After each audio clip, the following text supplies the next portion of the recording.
আমন্ত্রণ জানাচ্ছি প্রবাস কণ্ঠ রাতের বুলেটিনে, powered by my NJ trip. শুরুতেই জানাবো আজকের প্রধান শিরোনামগুলো। মালয়েশিয়ার শ্রমবাজার বাংলাদেশিদের জন্য দ্রুত উন্মুক্ত করতে আহ্বান প্রধানমন্ত্রীর। বিমান ভাড়া কমালো মালয়েশিয়ার এয়ার এশিয়া। এবং মালয়েশিয়া উদ্ধার শেষ করে চীন সফরে প্রধানমন্ত্রী তারেক রহমান। দেখছিলেন শিরোনাম, এবার বিস্তারিত। আপনিও কি আপনার নেক্সট ট্রিপ প্ল্যান করছেন?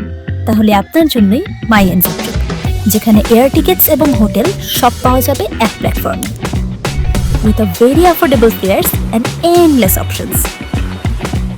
With my এনজে ট্রিপ আপনার ভ্রমণ হবে একদম নিশ্চিন্তে। বাংলাদেশিদের জন্য মালয়েশিয়ার শ্রমবাজার দ্রুত উন্মুক্ত করতে আনোয়ার ইব্রাহিমের প্রতি আহ্বান জানিয়েছেন প্রধানমন্ত্রী তারেক রহমান। আজ সোমবার স্থানীয় সময় বেলা 11:30টায় পুত্রজায় মালয়েশিয়ার প্রধানমন্ত্রীর কার্যালয়ে এক যৌথ সংবাদ সম্মেলনে তারেক রহমান এই আহ্বানের কথা জানান। তিনি বলেন, আমি প্রধানমন্ত্রী আনোয়ার ইব্রাহিমকে আরও বেশি বাংলাদেশি কর্মী নিয়োগ এবং দ্রুত শ্রমবাজার উন্মুক্ত করার বিষয়টি বিবেচনা করার কথা বলেছি। পাশাপাশি অনিয়মিত শ্রমিকদের বৈধকরণ এবং আটক বাংলাদেশিদের সম্ভাব্য প্রত্যাবাসনের বিষয়টি উত্থাপন করেছে। তারেক রহমান বলেন, আমরা একমত হয়েছি যে শ্রমিক নিয়োগ প্রক্রিয়া হতে হবে স্বচ্ছ, ন্যায্য ও সাশ্রয়ী, যাতে মধ্যস্বত্বভোগীদের ভূমিকা কমে এবং শ্রমিকদের ব্যয় হ্রাস পায়। দুই দেশের উচ্চ পর্যায়ের বৈঠকের পর মালয়েশিয়ার প্রধানমন্ত্রী আনোয়ার ইব্রাহিম ও বাংলাদেশের প্রধানমন্ত্রী তারেক রহমান যৌথ সংবাদ সম্মেলনে অংশ নেন। প্রথমে বাংলাদেশের প্রধানমন্ত্রীকে শুভেচ্ছা জানিয়ে আনোয়ার ইব্রাহিম বক্তব্য দেন। পরে তারেক রহমান দ্বিপক্ষীয় বৈঠকের বিষয়বস্তু তুলে ধরে বক্তব্য দেন। Stopping the excesses and making sure it is transparent, meets the requirement of both countries, but must protect the interests of these workers and their families. His Excellency Prime Minister and I have discussed on a wide range of issues. We have discussed bilateral cooperation and exchanged views on regional and international developments.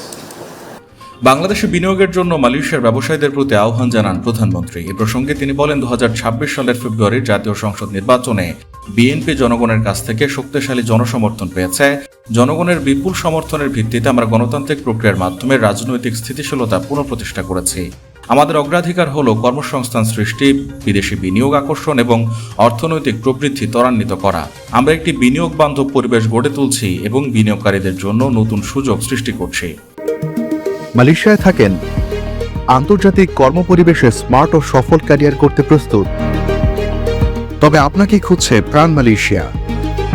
সমগ্র Malaysia জুড়ে বিভিন্ন পদে আপনি হতে পারেন আমাদের পরবর্তী team member.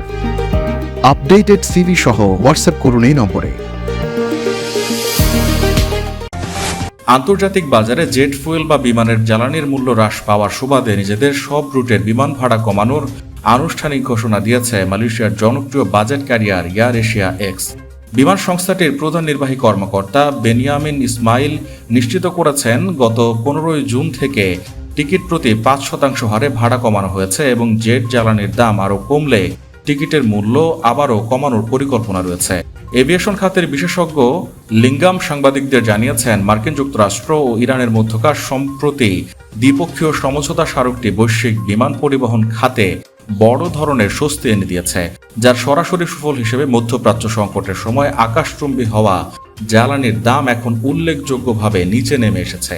আন্তর্জাতিক বাজারের সবশেষ তথ্য অনুযায়ী গত শুক্রবার সিঙ্গাপুর জেট ফুয়েলের লেনদেন হয়েছে প্রতি ব্যারেল প্রায় $112, যা গত 30 মার্চের যুদ্ধের তীব্র উত্তেজনার সময় রেকর্ড সর্বোচ্চ $242 পৌঁছে গিয়েছিল। তবে বর্তমান মূল্য বড় ধরনের পতন ঘটলেও তা এখনও মধ্যপ্রাচ্য যুদ্ধ শুরু হওয়ার আগের স্বাভাবিক সময়কার প্রতি ব্যারেল প্রায় $80 চেয়ে কিছুটা উপরে রয়েছে।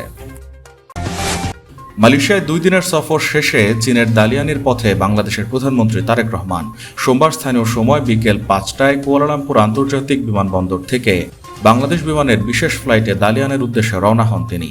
প্রধানমন্ত্রীর প্রেস টিম সূত্রে জানা গেছে, দালিয়ানে তিনি 2 দিন কর্মব্যস্ত সময় কাটাবেন। সেখানে বিশ্ব অর্থনৈতিক ফোরামের বার্ষিক সম্মেলনে যোগ দেবেন তিনি।